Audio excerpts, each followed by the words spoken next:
વિદ્યાર્થી મિત્રો, વિદ્યાન વૈવિધ Dharmendra YouTube channel હું ધર્મેન્દ્ર આપ સૌ વિદ્યાર્થી મિત્રોનું ફરી સ્વાગત કરું છું।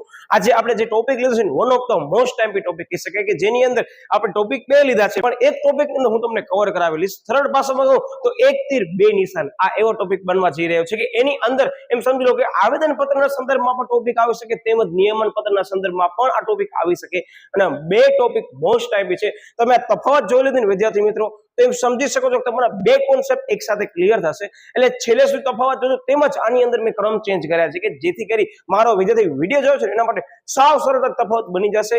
ત્રણ મુદ્દા એવા છે તમને એમ જ લાગશે આ તો એક જ છે પણ નંબર અલગ અલગ છે, તો એવી રીતે દરેક મુદ્દાની મેં ટ્રિક્સ બનાવી છે અને આ મુદ્દા સાથે હજી એક મુદ્દો લીધો છે જે ઓલરેડી તફાવતમાં પણ આવે છે અને વન ઓફ ધ મોસ્ટ ટાઈમ્પી ક્વેશ્ચન કહી શકાય, કારણ કે આ ચેપ્ટરની અંદર જે ટેબલ એફ આવે છે ને વિદ્યાર્થી મિત્રો એની અંદર પણ ઘણા બધા ટોપિક આનામાંથી રિપીટ થાય છે। આ ચેપ્ટરની અંદર જે ટેબલ એફ આવે છે ને તમે નહીં કરો ને તો ચાલશે, કારણ કે આજે હું ટોપિક એવી રીતે કરાવવાનો છું કે તમારો ઓલરેડી ટેબલ નંબર એફ પણ કવર થઈ જશે, તો ખાસ ધ્યાન આપજો। ક્રમ આપે છે અત્યારે કોઈ નોટ ન કરજો, હું તમને મોકલાવી દઈશ બરાબર। અત્યારે માત્ર તમારું ધ્યાન સમજવામાં હોવો જોઈએ કે કદાચ તફાવત 5 ગુણની અંદર પણ પૂછાય છે તો આ મારો વિદ્યાર્થી છે એને સરળતાથી આવડી રહી છે, તેમજ 4 માર્ક્સ અંદર પૂછાય છે કે 3 ગુણની અંદર પૂછાય છે, આપણને તફાવત ઓછામાં ઓછી એક પૂછવાની હશે ને તો સંભાવના એવી છે કે આ પૂછવાની સંભાવના ખૂબ જ વધારે પ્રમાણમાં છે, કારણ કે અંદર બે ચેપ્ટરને એક સાથે કવર કરી શકાય છે। તો ચેપ્ટર નંબર આવેદન પત્ર જે છે એ અને નિયમન પત્ર અત્યારે આપણે જે કરીએ છીએ બંને કવર થઈ જવાના છે, એટલે ધ્યાનમાં લઈ ખાસ ધ્યાન આપજો। હવે સૌથી પહેલો મુદ્દો મહત્વનો આવે છે જે ઓલરેડી એમ કહી શકાય કે આપણે રિપીટ જ છે। જોજો ભલા શું કહે છે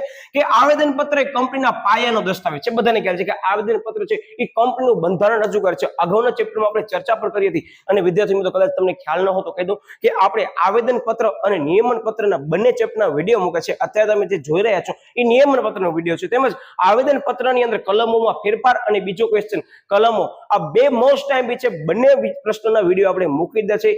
ખાસ જોઈ લેજો, એ પ્રશ્ન થઈ ગયા બાદ તમે આ વિડીયો જોજો સાવ ઈઝી લાગશે બરાબર। ઓકે યસ, પછી આની અંદર નિયમન પત્ર શું કહે છે કે આંતરિક વહીવટનો દસ્તાવેજ છે। હું જ્યાં અંડરલાઈન કરું છું મેઇન કીવર્ડ છે, શું કહે છે આની અંદર તો કે છે મહત્વ પણ લાગશે શું આપણને અર્થ જ લાગશે। જો આવેદન પત્ર પાયરી દસ્તાવેજ છે, નિયમન પત્ર આંતરિક વહીવટ દર્શાવતો દસ્તાવેજ છે। ઓકે, બીજા નંબરનો મુદ્દો શું કહે છે તો કે આવેદન પત્ર કંપનીઓની પ્રવૃત્તિનું કાર્યક્ષેત્ર નક્કી કરે છે અને આવેદન પત્રમાં જણાવેલ કાર્યક્ષેત્રથી કંપની આગળ વધી શકે નહીં, ને જો કંપની આગળ વધે છે તો આપણે આગળ ચર્ચા કરશું આના સાથે કે શું કહી શકાય। યસ, તમને જે બધા વિદ્યાર્થી રિવિઝન માટે વિડીયો જોઈ છે ને ખ્યાલ છે કે હા આ બાબતે ધ્યાનમાં લેવામાં આવી છે, આપણે આગળ ચર્ચા કરી। શું કહે છે કે નિયમન પત્ર કંપનીનો આંતરિક વહીવટ કેવી રીતે ચલાવવામાં આવશે તે નક્કી કરે છે। એનો મતલબ કે આ જે બે વસ્તુ આપણે હમણાં કરીને મહત્વ અને ઉદ્દેશ્ય આ બે વસ્તુ શેમાં આવે છે ખબર છે? અલ્ટિમેટલી સાહેબ અર્થ જ કહી શકાય। હા, અત્યારે હું એક આકૃતિ દોરું છું, તમને દોરવાનું નથી, તમારી સમજ માટે કરીને કે સૌથી પહેલા કંપનીની અંદર શું હશે? યસ, તો કે બોર્ડ ઓફ ડિરેક્ટરનું મંડળ આવે, પછી શું આવે તો સાહેબ કંપનીનો આંતરિક વહીવટ શેના ઉપર થાય? સાહેબ નિયમન પત્ર ઉપર થાય બરાબર। એના બાદ શું આવે સાહેબ? કંપનીનો આવેદન પત્ર આવે, મુખ્ય બંધારણ દર્શાવે છે બરાબર।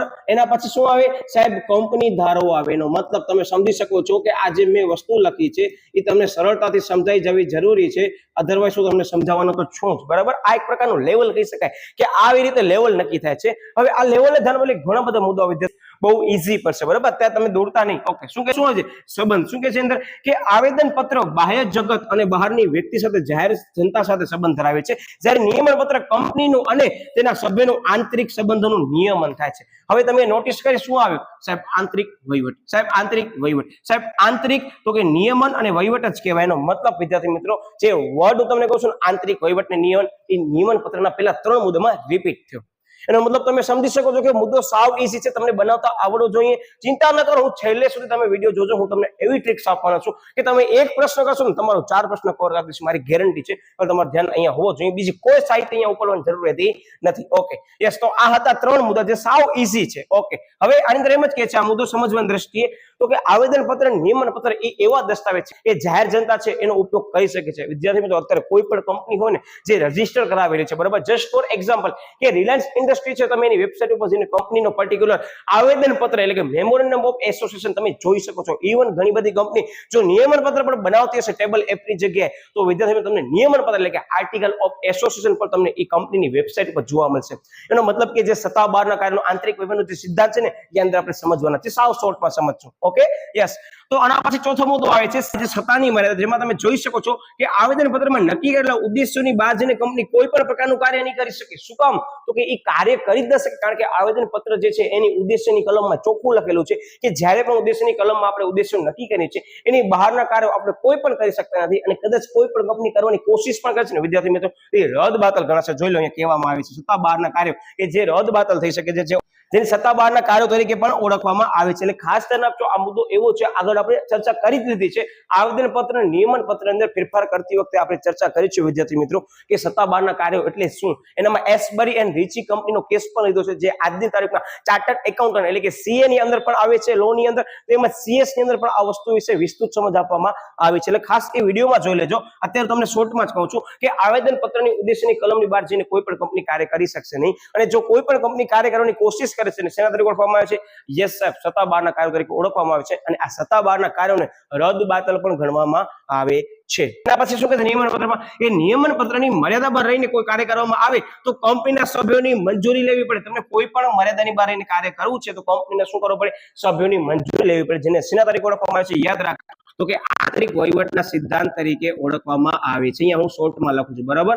આગળ ખાસ જોઈ લેજો. One of the most 2 IMP question આ ટોપિકમાંથી કહી દઉં. એક સત્તા બહારના કાર્યો અને બીજો નિયમન પત્ર અંદર આવતો આંતરિક વહીવટનો સિદ્ધાંત. આ બે વસ્તુ ખાસ કરજો. ઓકે યસ, 3 મુદ્દા તમારા થઈ ગયા ક્લિયર. હવે તમે જોઈ શકો છો 1, 2 અને 3 ત્રણેય મુદ્દા અંદર મેઇન કીવર્ડ તમે જોઈ શકો છો કે ઈ જાય. હવે ચોથા મુદ્દાથી પોતાનો ક્રમ ચેન્જ કરવામાં આવે છે કે જેની અંદર એમ સમજી લો કે બે વસ્તુ મેં તમને કીધી, એક આંતરિક વહીવટનો સિદ્ધાંત અને બીજો સત્તા બહારના કાર્યો. હવે એને ટોટલી મેં ડિપેન્ડન્ટ કરી 5મા નંબરનો મુદ્દો બનાવ્યો છે. તમે જોઈ શકો છો કે યસ, આને ધ્યાનમાં લઈ નોંધણી, તો કે તમે નોંધણી કરાવી જરૂરિયાત કે ભાઈ આવેદન પત્ર નિયમન પત્ર બે એવા દસ્તાવેજ છે વિદ્યાર્થી મિત્રો કે જે કંપની શરૂઆત કરવામાં આવે ત્યારે નોંધણી વખતે સૌથી પહેલા તમને કયો દસ્તાવેજ મેળવવો પડે, આગળના ચેપ્ટરમાં આપણે ચર્ચા કરી છે.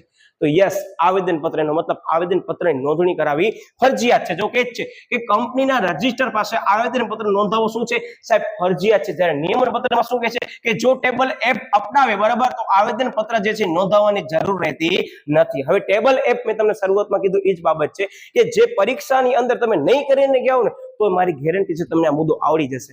યસ વિદ્યાર્થી મિત્રો, હું તમને જે કહું છું ની બાબત જ કહું છું કે જે ટેબલ એપ તમે નહીં કરો ને તમે પરીક્ષાની અંદર તમને સરળતાથી આવડી જશે. કઈ રીતે? તમે છેલ્લે સુધી વિડીયોને જોજો, તમને સમજાવવાનો છે. ઓકે, એનો મતલબ કે આવેદન પત્ર નોંધણી કરાવી ફરજિયાત છે. જ્યારે કે ટેબલ એપ અપનાવવામાં આવે ત્યારે તમે નોંધવાની જરૂર રહેતી નથી. ઓકે, એને ધ્યાનમાં લઈ 6 નંબરનો મુદ્દો પણ એને સંલગ્ન આપણે બનાવી નાખ્યો કે કંપનીની નોંધણી સમયે કઈ બાબતો જરૂરી છે. જો કે છે કે દરેક કંપની નોંધણીનું પ્રમાણપત્ર મેળવવા માટે આ દસ્તાવેજ બનાવવો ફરજિયાત છે. યાદ રાખજો, બરાબર? જ્યારે નિયમન પત્રમાં શું કહે છે કે શેર મૂડીથી મર્યાદિત જવાબદારી વાળી જાહેર કંપનીઓ માટે આ વસ્તુ મરજિયાત છે. જો દસ્તાવેજ ન બનાવે તો ટેબલ એપ અપનાવી શકે છે. એનો મતલબ નિયમન પત્રના સ્થાને કઈ બાબત આપણે અપનાવી શકીએ છીએ? તો કે ટેબલ એપ અપનાવી શકીએ છીએ. તમને ઘણા પ્રશ્નો થતા, સાહેબ ટેબલ એપ એટલે શું? થોડોક ધીરજ રાખો, હું તમને કહેવાનો જ છું. બહુ મોસ્ટ એમપી વસ્તુ છે, વાંચ્યા વગર જશો ગેરંટી સાથે કહું તમને આવડી જશે. એના પછી 7મા નંબરનો મુદ્દો તમે જોઈ શકો સર્વોપરિતા. શું કહે છે કે આવેદન પત્ર એ નિયમન પત્રને આધીન છે. હું ફરીથી સમજાવવાનો પ્રયત્ન કરું છું, ખાસ ધ્યાન આપજો કે જે આવેદન પત્ર છે ને એ નિયમન પત્રને આધીન છે.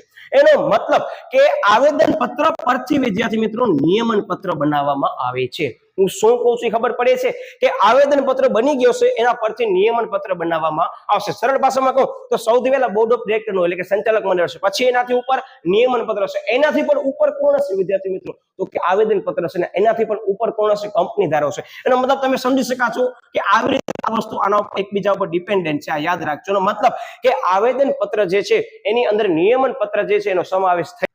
એનો મતલબ કે આવેદન પત્ર છે નિયમન પત્રને આધીન નથી. નિયમન પત્ર આવેદન પત્રને આધીન હોઈ શકે છે. આ ધ્યાન રાખજો. ઓકે, તો શું કહે છે? જો એ જ કહે છે કે આવેદન પત્ર નિયમન પત્રને આધીન નથી. જ્યારે નિયમન પત્ર શું કહે છે કે નિયમન પત્ર જે છે ને વિદ્યાર્થી મિત્રો એ આવેદન પત્રને આધીન છે. બરાબર?